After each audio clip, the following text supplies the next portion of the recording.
Vous êtes de quelle école? Saint-Jean-Baptiste. Vous êtes en quel secondaire? 3. Secondaire 3. OK. Donc, ici, vous êtes dans le département en entretien général d'immeubles. OK. C'est un DEP de 900 heures qui se donne en alternance travail-études. C'était porte ouverte mercredi au Centre de formation professionnelle Charlotte Tassé à Longueuil. Chemin faisant, les visiteurs provenaient des écoles secondaires de l'agglomération de Longueuil et étaient témoins des apprentissages simulés comme en milieu réel d'intervention. Et dans chacun des modules, c'est des modules différents. Donc, on va faire de la menuiserie, de la charpenterie, on fait de la plomberie, de l'électricité, de la ventilation, de la climatisation. Ensuite, on fait de l'administration de bâtiments, de la gestion d'entrepôt. Ce qu'on fait, c'est une personne qui est capable de faire toutes les réparations dans une bâtisse et on fait aussi de l'entretien ménager. Le curriculum d'enseignement à Charlotte Tassé offre, entre autres, une formation de 8 mois en entretien général d'immeubles, dans les champs d'emploi, de préposé à l'entretien d'atelier ou de surintendant, que ce soit en centre hospitalier, édifice public ou autre édifice. Okay. Kim, est-ce que tu peux nous présenter ce que tu avais retenu du module musculo-squelettique, s'il te plaît? Faire un petit résumé. Bien, en fait, ce qui m'avait le plus marqué, c'était au niveau des incidents au niveau sportif, comme la fracture qu'on voit ici, le joueur de soccer qui est assez mal en point au niveau de son tibia et son péroné. Les fractures ouvertes aussi qui étaient assez impressionnantes. La fracture ouverte qui est l'os qui est cassé, qui va aller déchirer la peau. Donc, il va y avoir un contact avec l'extérieur. L'entorse et foulure, puisque ça m'était déjà arrivé en sport, qu'on voit de l'œdème et beaucoup d'échymose. La luxation, qui est l'os qui est sorti de sa cavité articulaire. Ça prend vraiment des interventions médicales au niveau du médecin pour intervenir à ce moment-là. Puis les soins infirmiers vont se faire par la suite de l'intervention du médecin. Donc, on se met dans la mise en situation. On arrive, on est au centre d'achat, quelqu'un est étendu par terre. Qu'est-ce qu'on fait? Premièrement, pour notre sécurité, on évalue les lieux. Donc, ensuite, on peut se placer auprès de la personne. Deuxièmement, on vérifie l'état de conscience du patient. Monsieur, m'entendez-vous?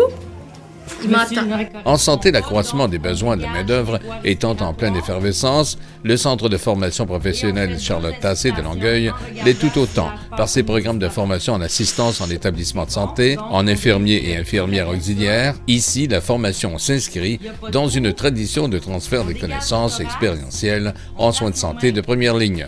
Par exemple, le programme d'assistance à la personne en établissement de santé permet l'obtention d'un diplôme d'études professionnelles de 750 heures pour un cumulatif de 50 unités. Les aides infirmiers, les aides soignants et les préposés aux bénéficiaires exercent un ensemble de fonctions à partir de l'état des patients et des soins administrés, suivant les instructions du personnel infirmier et hospitalier. Donc, on y va. Pour trouver la bonne veine, il faut y aller au toucher. Faut la sentir. Donc, une fois qu'on l'a trouvée, on enlève le garrot. À Charlotte Tassé, on y forme également des infirmiers auxiliaires, des infirmières auxiliaires qui administrent des soins infirmiers aux patients dans les limites de l'exercice professionnel, notamment en pré- ou post-opératoire, sous la supervision des médecins, des infirmiers autorisés ou d'autres membres de l'équipe de santé. On stabilise notre aiguille, puis on va venir insérer nos tubes pour les prélèvements. Une fois que le tube est rendu à moitié, on va retirer le garrot. Quand le tube est fini de remplir, on l'enlève. On prépare notre ouate. On pèse pas, on retire l'aiguille et on fait une pression pour que le sang coagule et que ça ne saigne pas. Des besoins sont donc grands dans le secteur de la santé, nous rappelle le directeur du Centre de formation Charlotte Tassé, M. Claude Gauthier. M. Gauthier, vous êtes directeur du Centre de formation Charlotte Tassé. Qu'est-ce qu'on y enseigne exactement? Nous avons présentement 4 programmes, 2 en soins infirmiers, préposés aux bénéficiaires et soins infirmiers, infirmières auxiliaires. Aussi, on a hygiène et salubrité en milieu de soins et entretien général d'immeubles. Donc, 4 formations qui se donnent au Centre de formation Charlotte Tassé. La commission scolaire Marie-Victorin y est allée de l'avant avec ce projet-là en raison, j'imagine, de la demande de main-d'œuvre dans le secteur des soins de santé, j'imagine?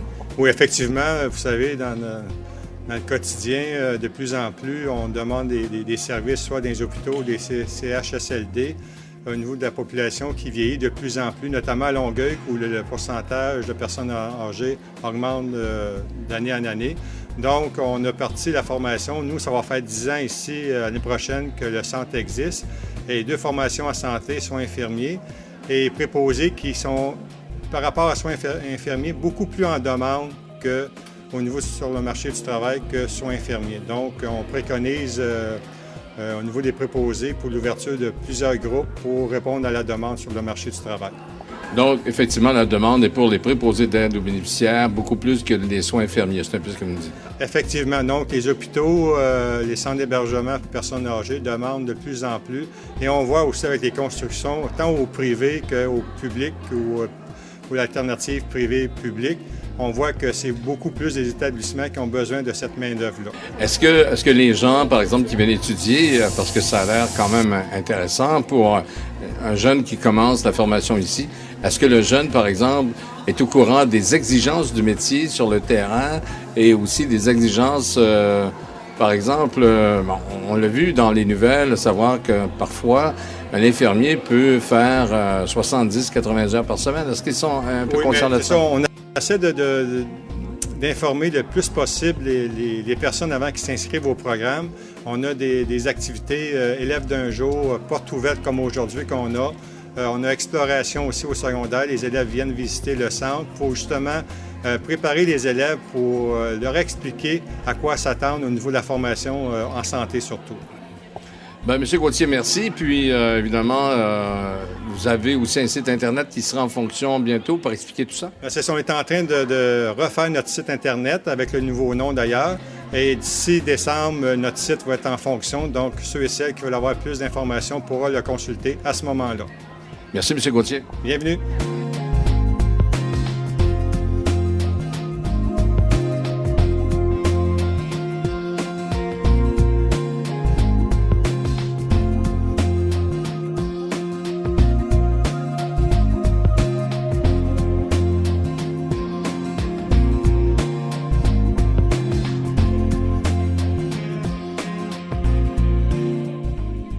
C'était un reportage de Jacques Marchand pour Média Sud.